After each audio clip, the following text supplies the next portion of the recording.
Friends, welcome back to the channel. और देखिए, आज हमारे साथ है एचपीएससी पीजीटी एस्पिरेंट्स जिन्होंने अभी अभी रिसेंटली सब्जेक्टिव पेपर उसको क्वालिफाई किया है। तो कल ही आपका सब्जेक्टिव पेपर का रिजल्ट डिक्लेयर हुआ है। तो आज ये जो कैंडिडेट हमारे साथ है, तो आपके जो भी सब्जेक्टिव पेपर के रिगार्डिंग जो भी डाउट है, तो सारे के सारे डाउट आज क्लियर होंगे। और मैम आपको बताएगी कि भी किस तरह से आपको तैयारी करनी चाहिए। और जो भी बच्चों का जैसा भी कोई भी क्वेश्चन है, ठीक है, अभी मेरे पास कमेंट्स भी है, तो उसके अकॉर्डिंग यहाँ पे सारे के सारे डाउट है वो क्लियर हो जाएंगे। तो सबसे पहले मैम आपको बहुत बहुत बधाई कि भी आपने जो सब्जेक्टिव पेपर उसको क्वालिफाई किया। Thank you ma'am.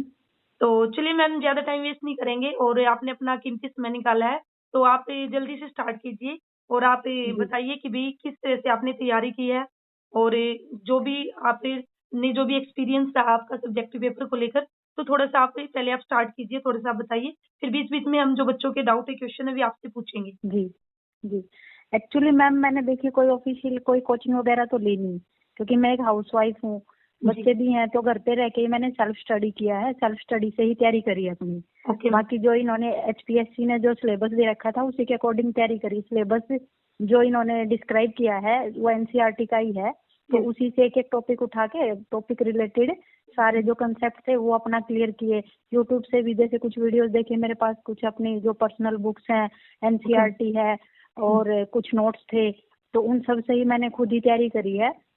और बाकी है जो पेपर आया था वो आउट ऑफ सिलेबस बिल्कुल नहीं है। एचपीएससी ने जो सिलेबस दिया है उसी में से पेपर है और पूरा एनसीईआरटी में से ही है 11th-12th की। बस ये है जो क्वेश्चन का लेवल था वो थोड़ा हाई लेवल है, वो डिस्क्रिप्टिव ज्यादा है, एनालिटिकल ज्यादा है। अगर आपके कंसेप्ट क्लियर हैं, आपने अच्छे से किया है, तो आप पेपर आराम से कर लोगे। पेपर टफ बिल्कुल भी नहीं है, वो पूरा इस पे डिपेंड है कि आपने भाई कैसे तैयारी करी है। वो बिल्कुल भी रटने वाला नहीं है। टॉपिक आपके क्लियर होने चाहिए। अगर टॉपिक क्लियर है तो आप इजीली अटेम्प्ट कर पाओगे। तो पेपर का लेवल बहुत ज्यादा वो नहीं, अगर आपने अच्छे से तैयारी करी है ना तो आप कर पाओगे। हाँ, जैसे भाई सब्जेक्टिव पेपर है, हम लोगों की प्रैक्टिस छूट चुकी थी, हम लोग ऑब्जेक्टिव की ही तैयारी कर रहे थे, तो वो थोड़ा मुश्किल होगा। लेकिन ये है अगर आप रेगुलर प्रैक्टिस करोगे, क्योंकि अभी तो बाकी सब्जेक्ट की तो अभी डेट भी अनाउंस नहीं हुई है कब है, तो अभी अगर आप तैयारी करोगे, आप जैसे टाइम देखो भाई 3 घंटे का टाइम है, 3 घंटे में आपको 15 क्वेश्चन अटेम्प्ट करने हैं, तो उसी के अकॉर्डिंग आप अपना टाइम डिवाइड करो। अब अगर हम डिवाइड करें 3 घंटे के अकॉर्डिंग, पर क्वेश्चन 12 मिनट मिल रहे हैं, लेकिन आप 10 मान के चलो कि भाई 10 मिनट में हम एक क्वेश्चन कर पाए। ऐसे ही धीरे धीरे आप 1 लिखो, 2 लिखो, आप धीरे धीरे प्रैक्टिस करो। आप प्रैक्टिस करोगे तो 100% आप 15 क्वेश्चन अटेम्प्ट कर पाओगे। लेकिन आपको रेगुलर प्रैक्टिस करनी पड़ेगी लिखने की, वो तभी होगा, बिना प्रैक्टिस के नहीं होगा। अगर आप प्रैक्टिस करते करते ऐसे हो जाओ कि आपका जब एग्जाम है उससे 1 हफ्ता पहले आप लगातार डेली 3 घंटे बैठो और 15 क्वेश्चन लिखो, 3 घंटे बैठो 15 क्वेश्चन लिखो डेली। 1 हफ्ते या पेपर की जो डेट आएगी उससे 1 हफ्ता पहले आप ये प्रैक्टिस करो, आपका 100% आप लोग 15 के 15 क्वेश्चन अटेम्प्ट कर पाओगे। और दूसरी बात ये है, आपको बहुत ज्यादा नहीं है बस पेज भरना, पेज जी नहीं, मैं जो करके आई हूँ मैं अपने अकॉर्डिंग बता रही हूँ। उसमें आपको ऑथेंटिक लिखना है, जो पूछ रखा है वही लिखना है, टू द पॉइंट लिखना है। आपको ये नहीं अननेसेसरी आप कुछ भी लिख दोगे नंबर मिल जाएंगे।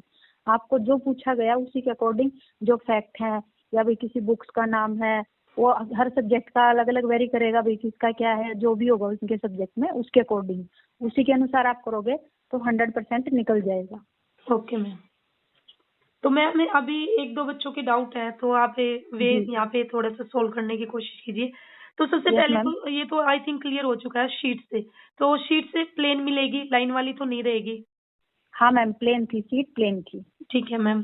और यहाँ पे आप ये और एक बताइए कि भाई एक क्वेश्चन के लिए कम से कम कितने पेज यहाँ पे लिखे जाए।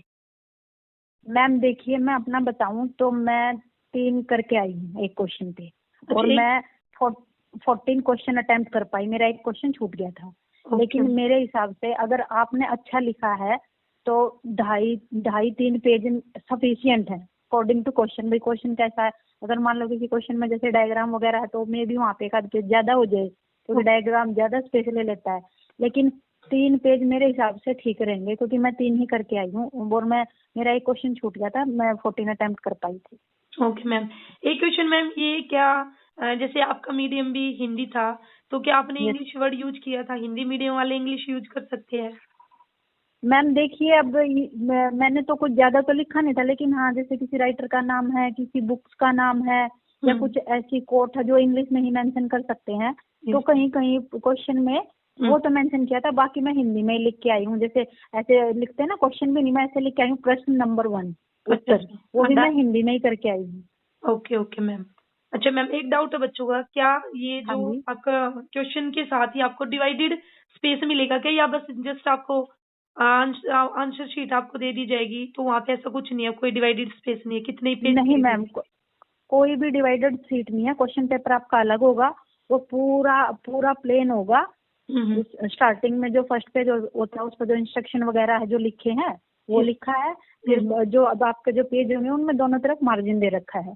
अच्छा, मार्जिन उन्होंने अपने आप से ही दे रखा, अपने हमें हाँ लाइन अपने ड्रॉ करने आप। की जरूरत नहीं पड़ेगी? नहीं नहीं, नहीं मैम, हमें ड्रॉ नहीं करनी, दोनों तरफ मार्जिन दे रखा है, सामने भी और पीछे भी।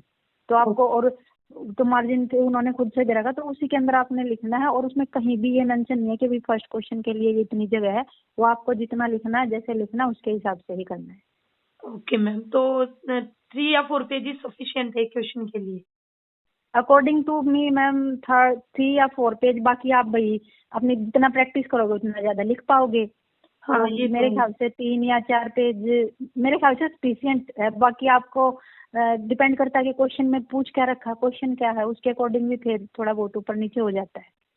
तो मैम अभी जैसे कि हम सभी को पता है कि भाई ये जो जी। सब्जेक्टिव पेपर है, सब्जेक्टिव जो पैटर्न है, ये एचपीएससी ने जी। फर्स्ट टाइम आपका यहाँ पे स्टार्ट किया है। तो आपको जी। क्या जी लगा कि ये बिल्कुल सही है, या फिर ये ऐसा नहीं होना चाहिए था? मैम, मेरे हिसाब से तो ठीक है, क्योंकि ऑब्जेक्टिव में हम क्या है ना, उतना डीपली नहीं कर पाते। हाँ। कई बार उसमें जैसे आप अगर आप देख रहे होगे, जैसे पहले भी पेपर उनमें फैक्ट बहुत ज्यादा पूछ लेते हैं, और ये पॉसिबल नहीं कि आपको हर फैक्ट याद हो। लेकिन ऑब्जेक्टिव में क्या है, एनालिटिकल है। इसमें क्या है, अगर आप पीजीटी लेवल पे, स्कूल लेवल 11th 12th के जो बच्चे हैं, वहीं से उनकी जो सोच है वो डेवलप होती है कि भाई यस। चीजों को समझने का। तो वहाँ पे अगर कोई टीचर जाके पढ़ाए तो डेफिनेटली उसको अपने सब्जेक्ट का नॉलेज तो होना चाहिए, सब कुछ रटा हुआ तो नहीं होना चाहिए। और जो इन्होंने सब्जेक्ट ही लिया है, इससे आपके पता चलता है कि आपका सब्जेक्ट की कितनी नॉलेज है, किसी टॉपिक को लेके आप क्या सोचते हैं। यस मैम, जो भी ये देखिए मैम पेपर आपने तो क्वालिफाई कर लिया, लेकिन अभी बच्चे बहुत डरे हुए हैं सब्जेक्टिव को लेकर। तो मैम देखिए, मैं अपने अकॉर्डिंग बताऊं तो मुझे नहीं लगता डरने की जरूरत है। जिसने तैयारी कर रखी है, जिसने अच्छे से पढ़ा है, जिसके वो टॉपिक क्लियर है। हम्म। पहले तो मैं खुद बताऊं, मैं भी डरी हुई थी जब तक नहीं दिया था, पता नहीं कैसा होगा क्या होगा।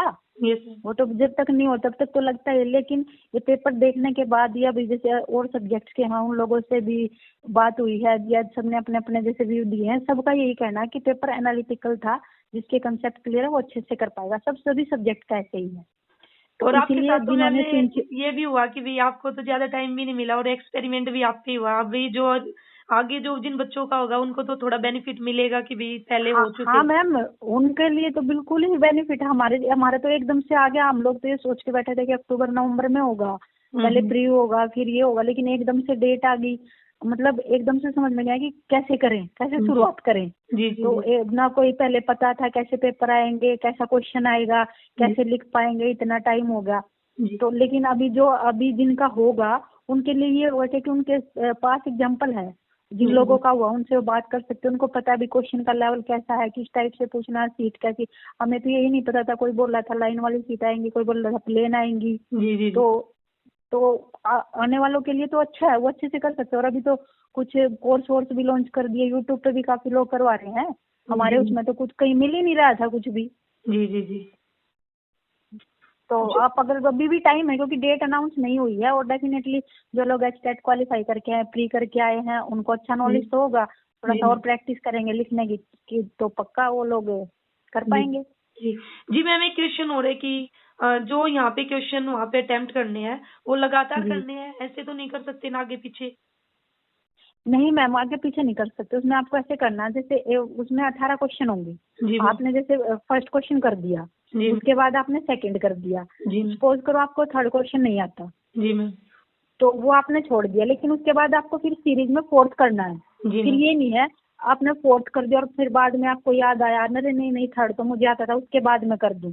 जी नहीं, जी आपको कोई भी 3 क्वेश्चन छोड़ने हैं, आपने फर्स्ट कर दिया, सेकंड कर दिया, थर्ड छोड़ दिया, उसके बाद फोर्थ कर दिया, फिफ्थ कर दिया, सिक्स्थ कर दिया, फिर आपने मान लो 7th का नहीं पता, आपको नहीं आता, आपने वो छोड़ दिया, जी फिर मैम 8th 9th ऐसे करके, जी ऐसे ही मैम करना। मतलब ये नहीं कि आपने सेकंड पहले कर दिया, 1 उसके बाद किया जी है, मैम जी ऐसे नहीं करना। जी मैम, ऐसा नहीं करना कि भी पहले आपने 15 क्वेश्चन अटेम्प्ट कर लिया। हाँ हाँ, आप अपना पेपर मिलने के बाद उसमें जो इंस्ट्रक्शन है वो अच्छे से रीड आउट करो, उसके बाद आप देखो भाई कौन से क्वेश्चन है जो आपको अच्छे से आते हैं। जी मैम जी मैम हाँ, अब अगर आपको, क्योंकि 3 तो आपको छोड़ने ही हैं, जी जो मैम आपको लगता है कि नहीं भाई मुझे ये नहीं आ रही, तो आप उन पे एक बार टिक कर लो कि ये नहीं मैं कर पाऊंगा या कर जी मैम पाऊंगी, तो जी उसके अकॉर्डिंग आप फिर अपना, लेकिन यही है सीरीज में ही करना है, क्योंकि उसमें इंस्ट्रक्शन में लिखा था कि सीरियल वाइज ही क्वेश्चन करने हैं, मैं ओके सीरियल मैम वाइज ही करके आई हूँ। जी मैम। जी। और एक क्वेश्चन और है मैम कि हाँ जी। जो आपने जो वहाँ पे पेन आपने यूज किया, मतलब कि 2 पेन जी आपने यूज किए या फिर एक ही पेन यूज किया, कलर वगैरह कुछ मैम, ऐसा? मैंने एक ही पेन यूज किया, मैं ब्लू पेन लेके गई थी, वही यूज किया मैंने। अच्छा, उसी से आपने अंडरलाइन वगैरह किया, सजावट वगैरह हाँ ज्यादा जी की या फिर ऐसे ही नॉर्मल था आपका, कैसे क्या था? मैम, मैंने ब्लू पेन से ही किया है, और वैसे ही नॉर्मल अंडरलाइन करते हैं ना, जैसे हेडिंग बना दिया, जी अंडरलाइन कर दिया, कोई इंपॉर्टेंट कोट है या कोई किसी राइटर का नाम है या किसी कोई बुक्स वगैरह है, तो उसके नीचे ऐसे सिंपल, कोई जी मैंने ये नहीं कि भी दूसरा pen use, black pen use किया, नहीं, उसी ब्लू पेन से ही पूरा किया है। जी मैम। तो मैम जी। चलिए, आपने अपना इतना कीमती समय निकाला और बच्चों को आपने यहाँ पे एडवाइस दी, और ताकि उनकी आगे हेल्प हो सके। तो लास्ट में जाते जाते आप बच्चों को क्या बोलना चाहेंगे, थोड़ा सा और क्या बस लास्ट में जाते हुए कहना चाहेंगे? बस मैम, मैं तो यही बोलूंगी कि अभी आप लोगों के पास टाइम है, आप जितना हो सके अपना थोड़ा सा टाइम टेबल बना लीजिए कि भाई मुझे कितनी देर, कौन से जो सब सिलेबस दे रखा है उसके अनुसार मुझे कौन से टॉपिक में डाउट है, जी अपना उसी के अनुसार अपना जो टॉपिक में डाउट है वो अपना क्लियर करिए, और लिख के देखिए, प्रैक्टिस करिए, आपका पक्का हो जाएगा, अगर आपने अच्छे से तैयारी करी है। और भाई अगर ऐसे ही जाओगे तो फिर तो कुछ बोल नहीं हाँ, सकते। नहीं नहीं, वो मेरे पास है ना, बहुत से बच्चों के कमेंट सबसे बहुत डरे हुए हैं कि मैम जी, पता नहीं क्या होगा। एक पे एक ही डाउट ये भी है सबसे बड़ा कि भी 3 घंटे में हम 15 क्वेश्चन कर भी पाएंगे या नहीं कर पाएंगे। 100% कर पाएंगे मैम, अगर प्रैक्टिस करेंगे तो, अगर नहीं करेंगे फिर आप जी कुछ कर नहीं सकते। अगर आप प्रैक्टिस जी करोगे ना तो आप पक्का कर पाओगे। आप स्टार्टिंग में, मैं भी समझती हूँ, हमारे मेरे लिए भी मुश्किल था ऐसे लिखना, लेकिन आप एक क्वेश्चन से स्टार्ट करो, पहले आप 1 लिख के देखो, फिर आप 2 लिख के देखो, 3 लिख के देखो, ऐसे कर जी करके धीरे धीरे, और फिर मेरे ख्याल से कम 1 हफ्ते तक आप 3 घंटे के लिए पूरे के पूरे 15 क्वेश्चन करके देखो। जब आप पेपर में बैठोगे फिर आपको लेंथ लगेगा ही नहीं, क्योंकि ऑलरेडी आप प्रैक्टिस कर चुके होगे। जी मैम लेकिन अगर बिना प्रैक्टिस के, बिना करे डायरेक्ट वहां जाके बैठोगे फिर तो मुश्किल होगा ही। जी मैम, बहुत बहुत धन्यवाद आपका, और आपको फिर से कॉन्ग्रेचुलेशन कि आपने सब्जेक्टिव क्वालिफाई किया, और दुआ करते हैं कि भी जल्दी आपका सिलेक्शन हो जाए, और फिर आपका एक इंटरव्यू हम नेक्स्ट इंटरव्यू तो हम बिल्कुल बेस्ट करके आमने सामने होंगे। जी ma'am. Okay ma'am, thank you thank you ma'am. Ma'am, thank you ma'am. Thank you.